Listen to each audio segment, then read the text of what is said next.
სანქციების გამოყენების საბაბი ამ ფულთანის თვალსაზრისით რამდენად არის უბრალოდ სკოლისა კვლავ გამიმეორე ბიძინეაშვილის ადვოკატების მიერ გამოყენებულ შეფასებას, რომ ეს იყო ავაზაკური რეკეტი და ყაჩაღობა დღისით, მზისით, შუაგულ ევროპაში, აი ევროპული საფინანსო სტრუქტურების გამოყენებით, რომელიც ასე ამაყობენ ხოლმე მათი რეგულაციებით, გამჭვირვალობით, განსაკუთრებული კანონისადმი მორჩილებით და ასე შემდეგ. ეს ყველაფერი ჩამოიშალა აი ამ წლების განმავლობაში, რაც ჩვენ ამ სასამართლო პროცესს ვაკვირდებით.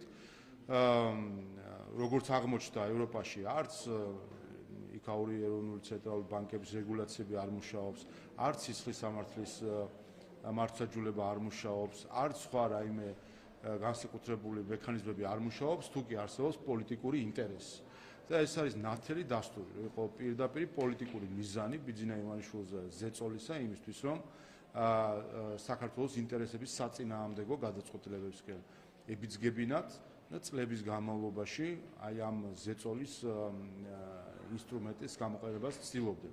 ასე რომ ეს არის ფაქტი, რომ დაიმსხვრა მითი ევროპაში კანონის რეგულაციების მორჩილებასთან დაკავშირებით, როდესაც დღისით, მზისით ყველას თვალწინ ხდებოდა ავაზაკური რეკეტი ბიძინა ივანიშვილის წინააღმდეგ. მეორე საკითხი გახლავთ ის, რომ თუ კი არის პოლიტიკური მიზანი, რა თქმა უნდა ეს პოლიტიკური მიზანი სადამ არ გააცნობიერებენ, რომ ამ პოლიტიკურ მიზანს ვერ მიაღწევენ ზეწოლისა, შეეცდება ყველა რომ რაღაც სხვადასხვა ბერკეტი გამოიყენონ და მათ შორის სანქცია არის ასევე დამზღვევი ბერკეტი, რომელიც თავის დროზე ბაიდენის ადმინისტრაციამ, რომელსაც დღევანდელი პრეზიდენტი ავტოკალამის ადმინისტრაციას ეძახის, რომელიც სხვისი ხელით იმართებოდა და თავისი ნებით არ მოქმედებდა, აი ამ ადმინისტრაციის ხელით დააწესეს სანქციები და შეზღუდვები ბიძინა ივანიშვილისთვის, მათ შორის უშუალოდ მითითებით, რომ ამ კონკრეტულ თანხას ეხება ეს ყველაფერი და მაშინაც კი თუ კი დადასტურდება, რომ ეს ავაზაკობა იყო ევროკავშირის ევროპის კონტინენტზე, მაშინაც კი რომ რაიმენაირად შეზღუდონ წდომა, ასე რომ ამ გარემოებების გათვალისწინებით იყო კიდევაც განცხადება, რომ ბიძინა ივანიშვილს ნაკლებად აქვს იმის მოლოდინი, მანამ სანამ არ გადაიაზრებენ საქართველოს მიმართ პოლიტიკურ დამოკიდებულებას, რომ ამ წლებას უზრუნველყო. სანქციების დაწესების ნაწილში კითხავთ თქვენი ოპონენტები ნაციონალურ მოძრაობაში, მაგრამ დამაბედეს ეს რამეს, რომ არაფრის მომცემიან ცდილობა, რომ ამერიკის შეერთებული შტატების ყოფილი ადმინისტრაციის მხრიდან სანქციების მოხსნის ნაწილში არასერიოზულად იქნება ეს ნაციონალური მოძრაობები, რომც არ იყოს თავი ამერიკის სანქციებს, შესაძლოა დაუწესებინათ ბრიტანული სანქციები. ეს სანქციის იარაღად ზოგადად რაც შეეხება ამ ეგრეთ წოდებულ სანქციო მანიას, რომელსაც შეპყრობილი ყავს ახლა ევროპა, ჩვენ ერთი რამის უნდა დავაკვირდეთ, რატომ იყენებენ ამ ინსტრუმენტს ბოლო პერიოდში ასე ხელგაშლილად ევროპელები. იმიტომ არ ჭირდებათ არც სასამართლო კონტროლი უნდა, არც რაიმე დასაბუთება, საერთოდ არაფერი არ უნდათ, აბსოლუტური თვითნებობა. აი ჩვენ რო გვეუბნებიან ხოლმე სხვადასხვა კომისრები ბრიუსელიდან, რომ უნდა იყოს ესე სამოქალაქო საზოგადოება ჩართული, შემდეგ სასამართლო კონტროლი, უნდა იყოს დასაბუთება, უნდა იყოს ხანგრძლივი განხილვა და ასე შემდეგ. აი ეს ყველაფერი ეს ხაზგადასმული აქვს და ამ გამოვა რომელიღაც ერთი ბიუროკრატი და ერთი კალმის სტარის მოსმით გადაწყვეტს ამ საკითხს ისე რომ ვერაფერს ვერ იზავს ადამიანი, ისე გააქრობენ ადამიანს ეკონომიკური ურთიერთობიდან, თვალს არ დაახამხანებენ და სხვა შორის ეს ეკონომიკური სანქციები ზუსტად ეს არის, რომ არის სისხლის სამართლის სასჯელის ტოლი, ასე ვთქვათ, გარკვეული მექანიზმი, როდესაც მაგალითად უზღუდავენ ადამიანს საბანკო მომსახურებაზე წდომას და ნული სასამართლო კონტროლი, არაფერი საერთოდ, აბსოლუტური თვითნებობა რომელიც ეს ხალხი შემდეგ რაიმე ღირებულებაზე საუბრობს, რა თქმა უნდა, სასაცილოა. და მეორე, რაც შეეხება კონკრეტულად ბაიდენის ადმინისტრაციის გადაწყვეტილებას, რომელსაც პრეზიდენტი ტრამპი კიდევ ერთხელ იცით, რომ ადმინისტრაციას მოიხსენებს როგორც ავტოკალმის ადმინისტრაციას, რომელიც იმართებოდა არაფორმალური მმართველობის ქვეშ იყო. შეგახსენებთ, რა იყო დასაბუთება ამ შეზღუდვის რუსეთის სასარგებლოდ ქართული დემოკრატიისთვის ძირის გამოთხა. ეხლა ასეთი სისულელე როცა არის ჩაწერილი ამ შეზღუდვაში, რა თქმა უნდა, ეხლა და მოსალოდნელი იყო კიდევაც ბაიდენის ადმინისტრაციისგან, რომელიც სრულად არაფორმალური მმართველობის ქვეშ იყო და კალმისტრის ადმინისტრაცია იყო. მოსალოდნელი, რა თქმა უნდა, იყო, თუმცა ამავე დროს ჩვენთვის ეს, რა თქმა უნდა, ასევე საზომი არის, რამდენად ხდება გადააზრება იმ ცდარი გადაწყვეტილებებისა, რომელსაც ამერიკის შეერთებული შტატების წინა ადმინისტრაცია ქართული ხალხის წინააღმდეგ იღებდა.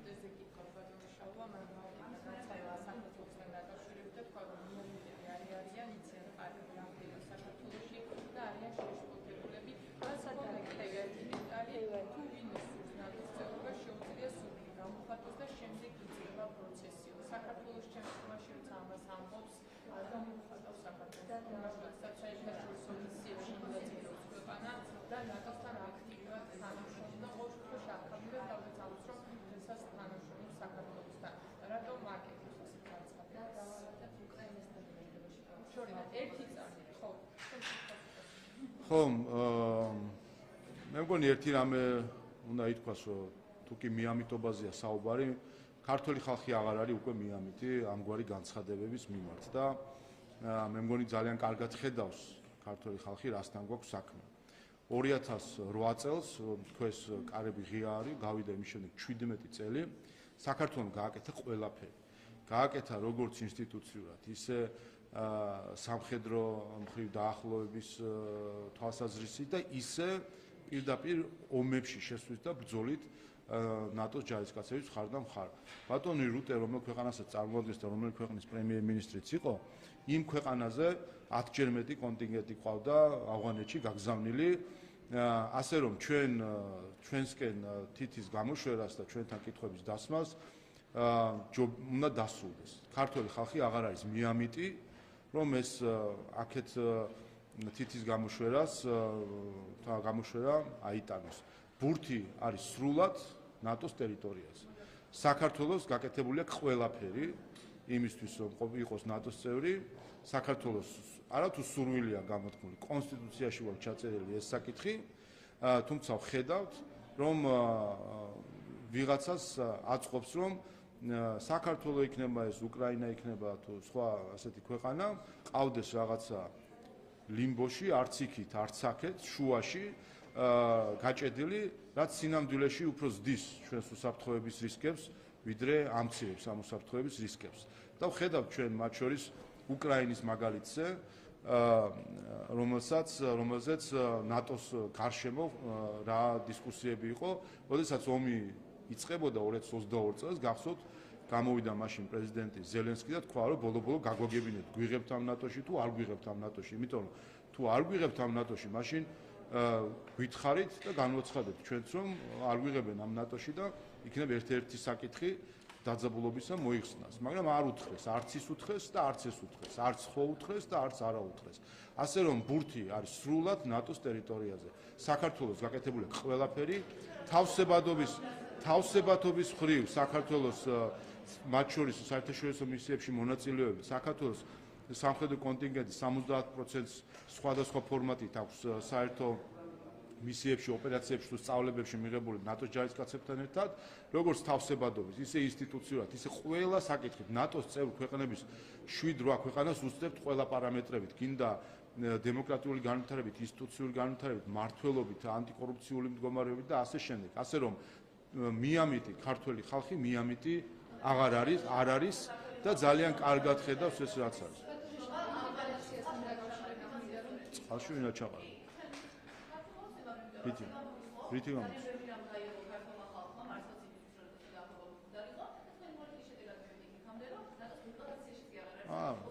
არაფერი, საქმეც ეს არის, საქმეც არა.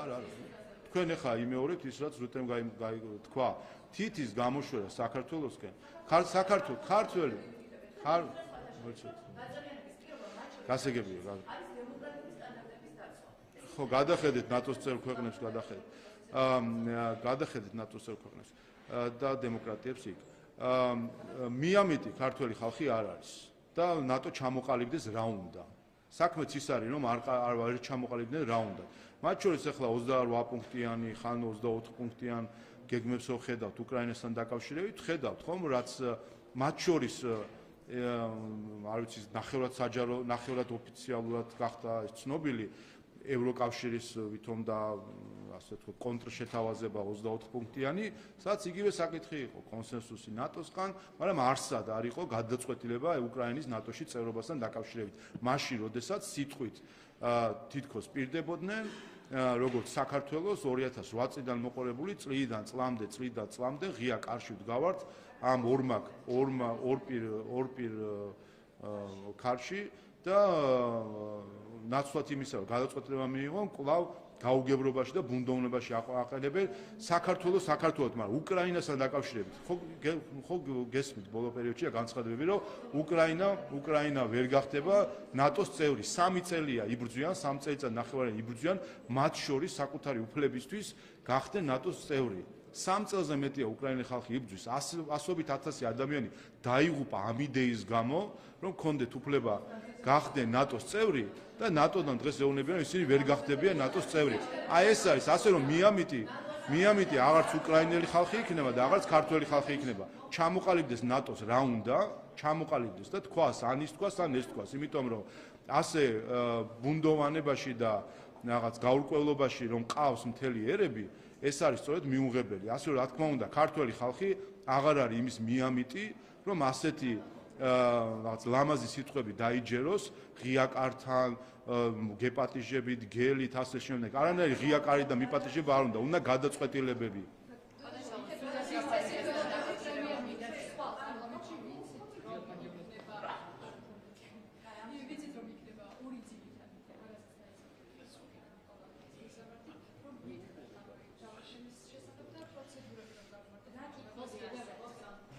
ორ თემასთან დაკავშირებით ფრაქცია ქართულ ოცნებას აქვს ინტერპელაციას დაყენებული საკითხები, ეხება 6.9 მილიარდიან ინვესტიციას და იგივესთან ერთად განსახორციელებელ პროექტს და ყველა ის საკითხი, აბსოლუტურად ყველა საკითხი საფუძვლიანი თუ უსაფუძვლო, რეალური თუ არარეალური, სპეკულაციური თუ არასპეკულაციური, ყველა ეს კითხვა არის წარმოდგენილი ამ ინტერპელაციაში და პრემიერ-მინისტრი ყველა ამ კითხვასთან დაკავშირებით გასცემს პასუხს და მეორე გახლავთ უმაღლესი განათლების რეფორმა და ამასთან დაკავშირებითაც ექნება დეტალური საუბარი პრემიერ-მინისტრს. პროცედურები არის ის, რომ ინტერპელაციის წესით არის გაგზავნილი კითხვები, რომელსაც პრემიერ-მინისტრი უპასუხებს, თუმცა ადგილზეც იცით, რომ აქვთ ფრაქციებს, მათ შორის ოპოზიციურ ფრაქციებსაც შესაძლებლობა რომ დასვან ზეპირი შეკითხვები, ორი ზეპირი შეკითხვა.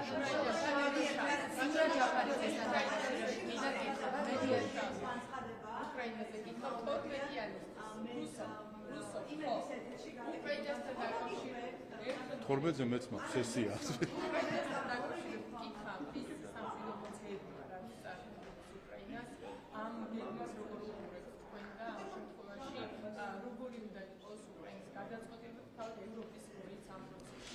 პირველი ჩვენთვის მნიშვნელოვანი არის რომ უკრაინაში დამყარდეს მშვიდობა. რა პირობებით იქნება ეს მშვიდობა, რა თქმა უნდა, უკრაინის გადასაწყვეტია ეს საკითხი და უკრაინის ხელისუფლების, თუმცა ფაქტია, რომ უკრაინის ხელისუფლებას დღეს არჩევანი აქვს ცუდსა და უარეს შორის. ის 28 პუნქტიანი საკითხები რაც ვნახეთ, ძირითადად მთელი სიმძიმე მდგომარეობის არის იმაში, რომ რეალურად ეს არის სტამბოლში 2022 წლის მარტი-აპრილში სტამბოლში წინასწარ შეთანხმებული საკითხები რაც იყო, ან წარმოდგენილი საკითხები რაც იყო, იმის მინიმუმ გამეორება არის და ზირიგ ნაწილებში უარესი პირობებია, მათ შორის მაგალითად ტერიტორიულ პრეტენზიებთან დაკავშირებით. ასე რომ 3 წელიწად ნახევრის წინ 2022 წლის მარტში რაც იყო მდგომარეობა და შეთანხმების საფუძველი 3 წელიწადნახევრის თავზე ზუსტად იგივე არის საფუძველი შეთანხმებისა, რის გარშემოც მიდის საუბარი, სხვაობა არის ასობით ათასი სამხედრო, ასობით ათასი სამოქალაქო პირი, რომელიც დაიღუპა ამასობაში.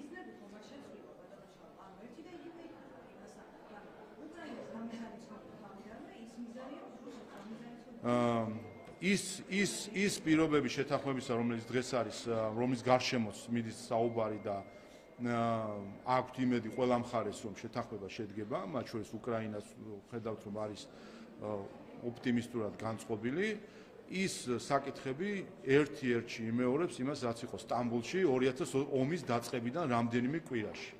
და ეს არის მთელი, რომელიც გახსოვთ თქვენ, რომელიც პარაფირებული იქნა უკრაინის მხარის მხრიდან და გახსოვთ თქვენ უკრაინელი დეპუტატის არახამიას განცხადება, რომ უკრაინისთვის მისაღები იყო მაშინ ის შეთანხმება და ბორის ჯონსონი ჩავიდა და ევროპელების ჩარევით ჩაიშალა მაშინდელი შეთანხმება. ეს არის არახამიას განცხადება. ასე რომ უკრაინის ხელისუფლებას კითხონ, რა მოხდა მაშინ 2022 წლის მარტში. გავიდა 3.5 წელიწადი, ასობით ათასი ადამიანი დაიღუპა, სამხედრო, სამოქალაქო პირი, ქალი, ბავშვი და 3.5 წლის თავზე ისევ იგივე ევროპელები, ისევ იგივე მხარე სხედან და იგივე საკითხების არის საფუძველი შეთანხმების. ასე რომ ეს იქნებოდა ყველაზე მძიმე, რომ აღმოჩნდეს შემდეგ, რომ 3 წელიწადნახევრის თავზე თურმე სტამბოლის შეთანხმების პირობები იქნა გამეორებული და ისაც შეიძლება მომხდარიყო 3 წლის წინ 3 წლიანი განსხვავებით და ასობით ათასი ადამიანის დაღუპვის შემდეგ იქნა შეთანხმებული. ამიტომ ამბობთ, რომ ეს არის ცუდსა და უარეს შორის არჩევანი. თუმცა რა თქმა უნდა, მშვიდობას არ აქვს ალტერნატივა. უბრალოდ ეს ამ მდგომარეობაში არის დღეს უკრაინის ხელისუფლება, რომ მას არც მშვიდობა შეუძლია და არც ომი. ომისთვის ხედავთ, რომ უკვე არის სკეპტიციზმი, მათ შორის ამერიკის შეერთებული შტატების მხრიდან, რომ გააგრძელოს დახმარება და ამ დახმარების გარეშე რთულია რომ გააგრძელოს ომი და კვლავ ეს ნიშნავს მეტ სისხლისღვრას უკრაინაში და მშვიდობაც რთულია, ვინაიდან მოსახლეობისთვისაც ასახსნელია, რომ აი 3 წელი თუ კი იგივე პირობები არის, რაც სტამბოლის შეთანხმების დროს უნდა ყოფილიყო, მაშინ რა ომი იყო მთლიანად აი 3 წლის განმავლობაში.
თქვენი აზრით, როდესაც ევროკავშირის მიერ დაფინანსებული ორგანიზაციები ტირაჟირებენ ნარატივს, რომ ხდება არაბიზაცია, თქვენ ფიქრობთ, ეს არ არის ქსენოფობია? ეს არ არის ქსენოფობიაა პრობლემა. პრობლემა არის ქსენოფობია, ფაშიზმი, სიზღისენა. ხო? კი ბატონო. აი. კარგი, შევთანხმდით, რომ არაბიზაცია არის ქსენოფობია. რომელსაც თქვენი ტელევიზიაც იყენებს. და ამ ქსენოფობიას მედია, თუ კი მედია ტირაჟირებს და ის ორგანიზაციები, რომელიც ფინანსდებიან უცხოეთიდან, რა თქმა უნდა, ამაზეც ვისაუბროთ, რომ ქსენოფობიას ტირაჟირებს, მე რა ვიცი, ხარსობს ჟურნალისტური ეთიკა და პუნქტი 7 ხო არის, რომელიც ამბობს, რომ ქსენოფობია ასაშუქებს, ქსენოფობიას როგორ უნდა გააშუქოს, ქსენოფობიის ნარატივს ქმნის არა, თავად მედია ქმნის ქსენოფობიურ ნარატივს და თან ქმნის ევროკავშირის მიერ დაფინანსებული მედია. ამაზე დიდი სირცხვილი რა უნდა ქონდეს ბრიუსელს და ევროკავშირის საელჩოს, რომ ისინი ჩართული არიან ქსენოფობიაში, იმ სენში, რომელიც ევროპამ 100 წლის წინ გადაიტანა და დღეს რამდენიმე ათწლეულის შემდეგ კვლავ ქსენოფობია ევროკავშირის ფულით ტირაჟირდება საქართველოში. ეს ერთი. ეხლა მეორეს გეტყვით. ყველაფერს გეტყვით. გავიგე კითხვა გიპასუხოთ. გეტყვით.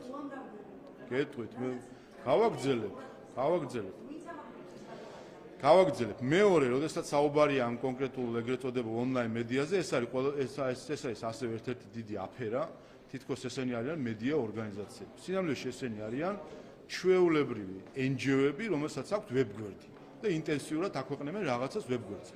თავისი ფილოსოფიით, მოწყობით, სტანდარტით არიან NGO-ები, ვებგვერდიანი NGO-ები. ვინაიდან არანაირი ჟურნალისტური სტანდარტი მათთვის არ არსებობს, არანაირი ეს არის აბა ეხლა ვისაც ეს არის მე ხო შემაქვს გამოხატვის თავისუფლება, ხო შემიძლია შევაფასო. გეტყვით.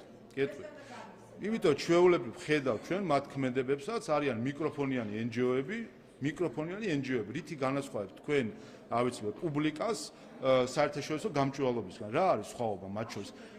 ხო, აი უყურეთ, არაფერი სხვაობა არ არის მათ დამოკიდებულებაში, მათ სტანდარტებში, ერთადერთი ეს არის მიკროფონიანი საერთაშორისო გამჭვირვალობა, რომელიც უფრო მეტ სტატიაზდებს თავის ვებგვერდზე, ვიდრე ტექსტებს თავის ვებგვერდზე, ვიდრე საერთაშორისო გამჭვირვალობა. ეს ერთი.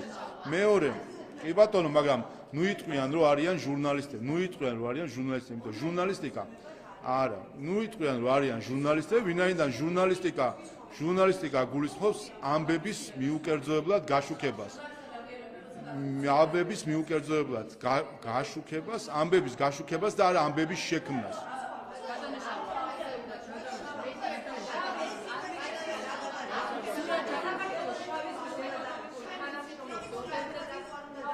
უნდა დაისურვოს ყველაფერი.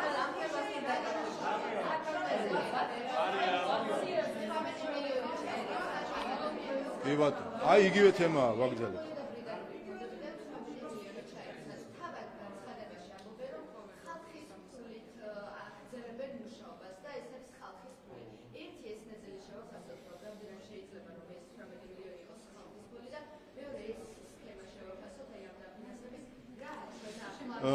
პირველი, ამიტომაც არ არიან მედია, იმიტომ რომ მალავენ თავის დაფინანსებას, თქვენ მაგალითად ასაჯაროებთ, ხო, TV პირველი ფორმულა, ყველა ტელევიზიები კომუნიკაციის კომისიაში ასაჯაროებთ თქვენს დაფინანსებას. რატომ? იმიტომ რომ მაყურებელმა იცოდეს, შეიძლება რამე ფინანსური ინტერესები, რაღაც ინტერესები რადგას ამ მედიის უკან. გახსენით ნებისმიერი ონლაინ ეგრეთ წოდებული ამ მედიების ვებგვერდი და ნახეთ ვინ აფინანსებს. მალავენ თავის დამფინანსებას. რატომ მალავენ? იმიტომ რომ ფაქტია, რომ ეს არის ჩვეულებრივი პროპაგანდის თავის ვებგვერდზე დადონ, კაცო, ვინ აფინანსებს. თავის ვებგვერდზე გამოაქვეყნონ, რეესში თუ არ მედია. იმიტომ არიან ჩვეულებრივი პროპაგანდისტები, ბრიუსელის მიერ დაქირევებული პროპაგანდისტები, რომლებიც ემსახურებიან მხოლოდ ბრიუსელისთვის სასარგებლო ნარატივის დამკვიდრებას და სხვათა შორის ბრიუსელის დაქირევებული ყავს არა მხოლოდ ეს ეგრეთ წოდებული ონლაინ მედია, არამედ რადიო თავისუფლება, თქვენი რადიო თავისუფლება მედია არის, რომელიც შექმნილი ცენტრალური სადაზვერვო სამსახურის მიერ, სპეცსამსახურის მიერ შექმნილი ორგანიზაცია, რომელსაც აფინანსებდა ამერიკის შეერთებული შტატების ბიუჯეტი და დღევანდელმა ხელისუფლებამ ამერიკის შეერთებული შტატების შეუწყვიტა დაფინანსება, ვინაიდან თქვა, რომ ისინი არიან პროპაგანდის იარაღი და შეუწყვიტა დაფინანსება იმ ქვეყანამ, რომლის სპეცსამსახურებმაც რადიო თავისუფლება დააფუძნეს და ვინ აფინანსებს დღეს? ევროკავშირი აფინანსებს მას. და ვინ არის გაჟონილი ინფორმაციები სადმედის ხოლმე რადიო თავისუფლებაში, როგორ ჟონავს მაინც და მაინც ამ ერთ მიმართულებით ხოლმე ევროკომისიიდან ინფორმაცია და სხვაგან არ ჟონავს. რატო ჟონავს? იმიტომ რომ არის ჩვეულებრივი პროპაგანდისტური რუპორი ბრიუსელის რადიო თავისუფლება. თქმას პროპაგანდისტს უნდა ეწოდოს პროპაგანდისტი, ჟურნალისტს უნდა ეწოდოს ჟურნალისტი. კიდევ ერთხელ ეს არის რაც შეეხება სხვა სქემებს, მათ შორის მნიშვნელოვანი ასპექტი იყო ამ სქემებთან დაკავშირებით, ისაც ჩვენ საუბრობდით, რომ ხედავთ ჩვენ, რომ არის მცდელობა გვერდი აუარონ საქართველოს კანონმდებლობას, აი ეს ხალხი ის ბრიუსელი და ცდილობს გვერდის ავლა, ჩვენ რო გვეუბნება გვერდი არ აუაროთ რუსეთის მიმართ ჩვენს მიერ დაწესებულ სანქციებსო და შეზღუდებს და ჩვენ კანონმდებლობას გვერდი უნდა აუარონ თურმე ესტონეთში უნდა ჩარიცხონ ფული, ჩემოდნებით უნდა ატარონ აქ ფული, რაღაც იმითი კრიპტოვალუტები უნდა რიცხონ და სხვადასხვა ქვეყნებით და ამხელა კრიმინალური ენერგია არის ჩადებული ამაში, რომ მიდიან სისხლის სამართლის დანაშაულზე მათ შორის, კანონის დარღვევაზე, გადასახადების დამალვაზე, სხვა სახის დანაშაულებზე მიდიან. ამ საკითხებზე მიდიან. პრობლემა საქმე რაშია, რომ ეს უცხოური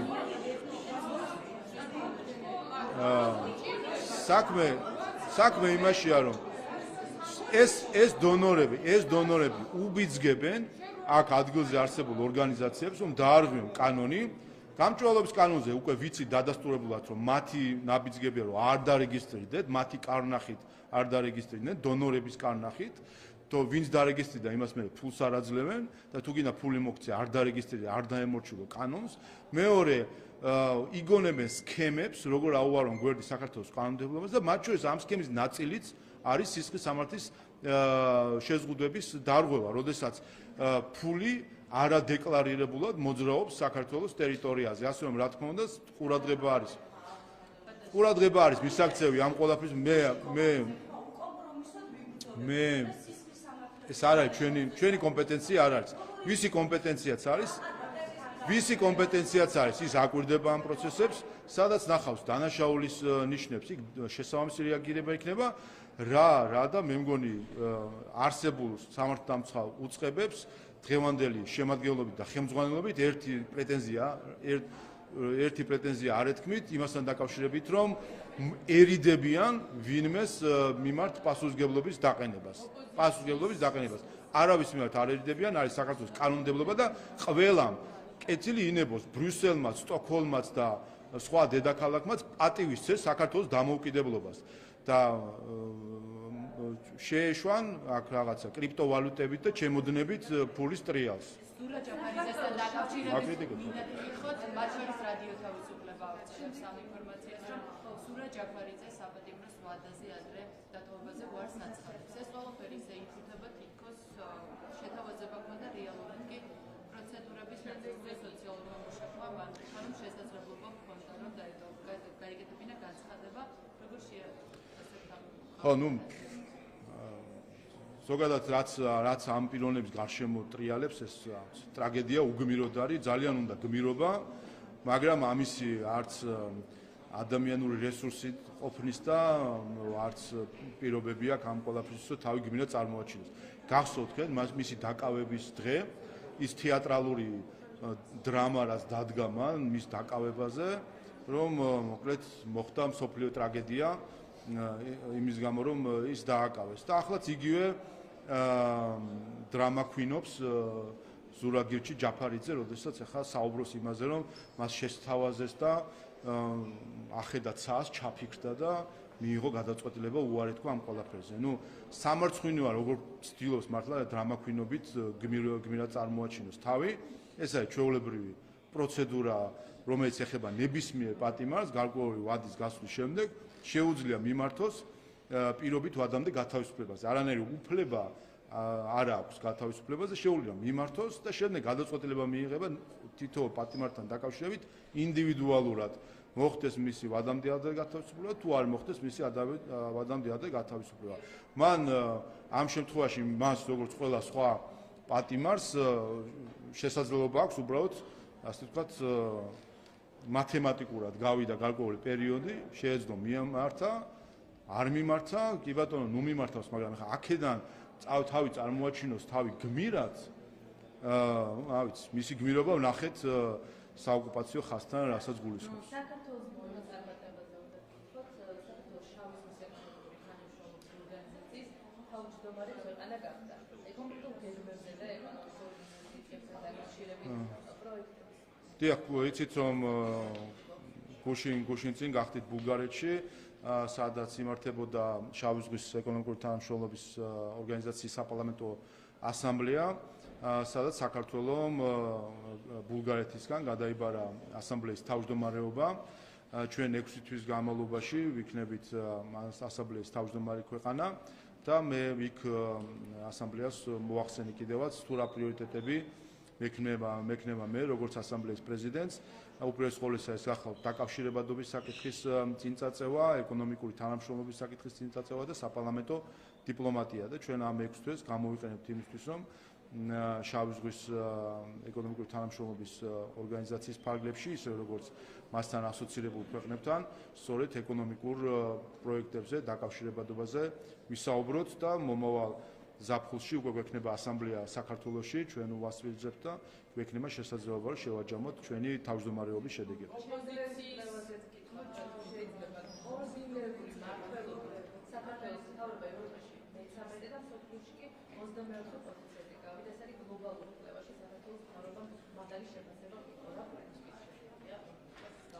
ეს არის ეროვნული პოლიტიკის შედეგი, იმის შედეგი რომ არ უჯერებთ ყველაფერს ბრიუსელს. ჩვენ რო ბრიუსელისთვის დაგვეჯერებინა ბევრი რამე, დღეს ვიქნებოდით იქ სადაც ზოგიერთი კანდიდატი ქვეყანა არის საკუთარი მმართველობის თუ მდგომარეობით თუ ეკონომიკური მდგომარეობით. საბედნიეროდ ჩვენ არ მიყვებით იმ პოლიტიკას, რომ ვიყოთ ავტომატური შემსრულებელი ბრიუსელის მითითებებისა, ჩვენ ნებისმიერ რჩევას სიამოვნებით ვისმენთ, ნებისმიერ რჩევას შემდეგ ვიაზრებთ და ჩვენი ეროვნული ინტერესების და მათ შორის ჩვენი სახელმწიფოს გაძლიერების ფილდში ვატარებთ და ასე ვიღებთ გადაწყვეტილებას. ამიტომ რა თქმა უნდა ეს წარმატებებიც არის დასტური იმისა, რომ მნიშვნელოვანია რომ ყველაფერში არ დაუჯეროთ ბრმად ბრიუსელს და მივყვეთ ჩვენ ეროვნულ ინტერესებს.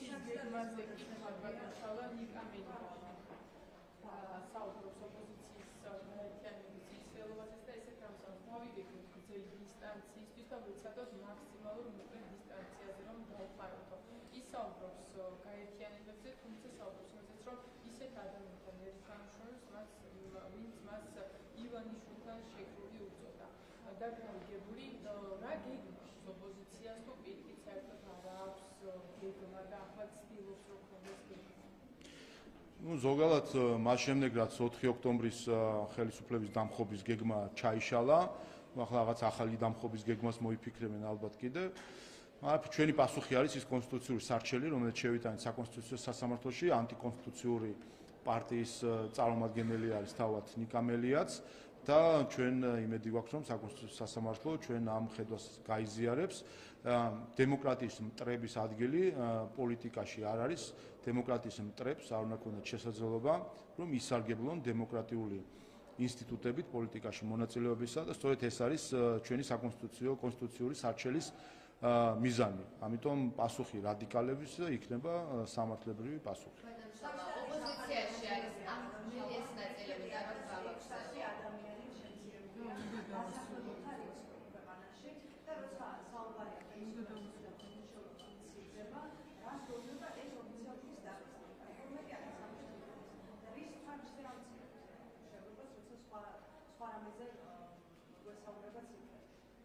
თუ არ ვცდები 30% იყო თითქმის უმუშევრობა და ან ნაკლები იყო, მაგრამ ყოველ შემთხვევაში უმუშევრობა დღევანდელი მდგომარეობით ჩამოსული არის 12%-ზე თუ არ ვცდები, ახლა არ მინდა შემიშალოს სიცხები და თქვენ იცით რაც არის ჩვენი გეგმა, რომ 2028 წლისთვის 4%-ის ფარგლებში იყოს უმუშევრობა და ჩვენ ამ გეგმისკენ მივდივართ, ამას მივახცევთ. მათ შორის 6.5 მილიარდიანი ინვესტიცია, სწორედ ამ ინვესტიციის ერთ-ერთი შედეგი სწორედ ეს იქნება, რომ შეიქმნება 24,000 სამუშაო ადგილი და ამ პროექტის განხორციელებისას, რომელიც იქნება მათ შორის კვალიფიციური სამუშაო ადგილი. ასე რომ ეს რიცხვი ეს არ ვიცი თქვენ რა რიცხვზე საუბრობთ, ამიტომ მე მაგას ამ მომეც უფლება რომ ჯერ უყურეთ საერთო რიცხვები ცნობილი არის, მათ შორის ახლახან იყო ეს რიცხვები, რომელიც ეხება უმუშევრობას, ეხება სიღარიბის ზღვარსქმედყოფს და ყველგან საქართველოს აქვს პროგრესი, მათ შორის ეკონომიკური განვითარებით. აგერ გუშინ წინ გახდით ბულგარეთში და ჩვენ ბულგარელ თუ სხვა კოლეგებთან საუბრისას, თურქ კოლეგებთან, ბერძენ კოლეგებთან საუბრისას, როცა საუბრობთ ჩვენ ეკონომიკური ზრდის ტემპებზე, 8-9-10%-იან ეკონომიკურ ზრდაზე, ყველა თეთრი შურით, ასე ვთქვათ, უყურებს საქართველოს, ვინაიდან ასეთი ზრდის ტემპები არავის არ აქვს ევროკავშირი, იცით რომ გაჩერებულია ერთ ადგილას უკვე წლებია ევროკავშირის წილი მსოფლიო პოლიტიკაში არის იგივე რაც იყო 2008 წელს. უბრალოდ ევროკავშირის წილი 2008 წელთან შედარებით დაცემულია 30%-დან, თუ არ ვცდები, 17 თუ 16%-მდე. განახევრებულია თითქმის ეს წილი, რაც აჩვენებს კიდევ ერთხელ არასწორ ეკონომიკურ პოლიტიკას. არის ეს როგორ ეს გაძევთ თქვენ რომ ბრიუსელს აქვს მცდარი ეკონომიკური პოლიტიკა, ბრიუსელს აქვს მცდარი მართლობითი პოლიტიკა, რაც აისახება შემდეგ ეკონომიკაზე. რაც შეეხება ქართულ ეკონომიკას, ჩვენ წელს გადავაბიჯებთ პირველად ერთსულ მოსახლეზე მთლიანი შიდა პროდუქტის $10,000 ზღვარს, ჩვენ წელს გადავაცილებთ 100 მილიარდიან ეკონომიკას და ეს არის ზუსტად შედეგი საქართველოს ხელისუფლების სწორი ეკონომიკური პოლიტიკისა. აი ბოლოა.